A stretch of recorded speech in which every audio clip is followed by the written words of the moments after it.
একটা কথা মনে রাখবেন, the last chapter of your life is not yet written. আপনার লাইফের শেষ চ্যাপ্টারে কী লেখা আছে সেটি এখনও লেখা হয়নি। সেটি কী লিখবে, কে লিখবে? নিশ্চয়ই আমাদের সৃষ্টিকর্তা লিখবেন, কিন্তু আমাদেরও কিছু করার থাকে। আপনি যখন নিজেকে মোটিভেশন দিবেন, নিজেকে নিয়ে নিজে চিন্তা করবেন, তখন নিজেকে বোঝাবেন যে আমি আমার লাইফের লাস্ট চ্যাপ্টার নিজের হাতে লিখব।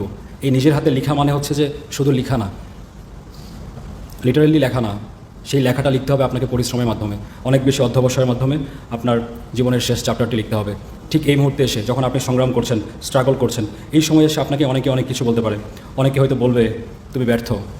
চিন্তা করুন, চিন্তা করুন, একটা রেসিং কম্পিটিশনে যদি অনেকেই রেস করে, রেস করার মাঝখানে একজন হয়তো থার্ড পজিশনে আছে, তখন কেউ যদি তার কানে কানে যেয়ে বলে তুমি কিন্তু থার্ড, সে কি ঠিক? যে বলবে সে ঠিক, ঠিক না, কারণ এখনও রেসিংটা ওভার হয়ে যায়নি। যে এখনও থার্ড পজিশনে আছে তারও ফার্স্ট প্লেস নেওয়ার সুযোগ এখনও রয়ে গেছে। যতদিন আপনার বয়স 30 না হয়ে যাচ্ছে, যতদিন আপনার একটি আবেদন করারও সুযোগ আছে, ততদিন পর্যন্ত আপনাকে ব্যর্থ বলা যাবে না। আপনি ব্যর্থ নন। আরেকটা কথা হচ্ছে যে বেকার বেকার বলে অনেকে কিছু কথা বলে। আমি একটা কথা বিশ্বাস করি, বেকার আপনারা না, যারা সিনসিয়ারলি পরিশ্রমের সাথে একাগ্রতার সাথে যারা প্রিপারেশন নিচ্ছে তারা আসলে বেকার না। বেকার কারা? তাদের কোনো কাজকর্ম নেই। এটা কি কাজ না? ভবিষ্যতে আপনি সারা জীবনের জন্য একটা কেরিয়ার তৈরি করবেন, সেই কেরিয়ারের জন্য আপনি পরিশ্রম করে যাচ্ছেন, এটাকে আসলে বেকারত্ব বলে না। বেকারত্ব হচ্ছে এমন একটা জিনিস যেখানে একেবারে কর্মবিমুখ হয়ে বসে থাকা, যেখানে আপনার হয়তো অনেক কিছু করার সুযোগ আছে, অনেকভাবে আপনি নিজেকে নিয়ে অনেক কিছু করতে পারেন, আপনি সেটা করছেন না, হাত পা গুটিয়ে বসে আছেন, তাহলে বলবো আপনি বেকার।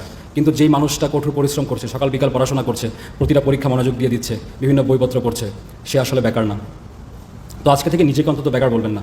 হয়তো সমাজ আপনাকে বেকার বলবে, আশেপাশের মানুষজন আপনাকে বেকার বলবে, কিন্তু তাতে কিছু যায় আসে না। আপনাকে নিয়ে কে কী বললো তাতে আপনার কিছু যায় আসে না, যদি আপনাকে নিজে কিছু মনে না করেন। আপনাকে কি বাইরে থেকে কথা দিয়ে কেউ হার্ট করতে পারে? সম্ভব না, যদি আপনি সেটা না চান।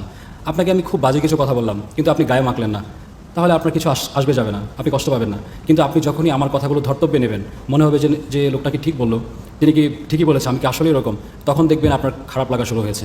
তার মানে আপনাকে নিয়ে যখন কেউ কিছু বলবে তখন সেটা গ্রাহ্য করবেন না। একটা পাগল যদি আপনাকে গালিগালাজ করে, আপনি সেই পাগলকে গালিগালাজ করবেন না, আপনি কিছুই মনে করবেন না, কারণ তখন আপনার কাছে মনে হবে এটা তো পাগল, ওর তো মস্তিষ্ক ঠিক নেই। আপনার কাছে কি মনে হয় সমাজে যে লোকগুলো আছে যারা মানুষকে নিয়ে উল্টাপাল্টা করে, তারা কি পাগলের চেয়ে উন্নত মস্তিষ্কের মানুষ? পাগলের চেয়ে উন্নত মস্তিষ্কের মানুষ না।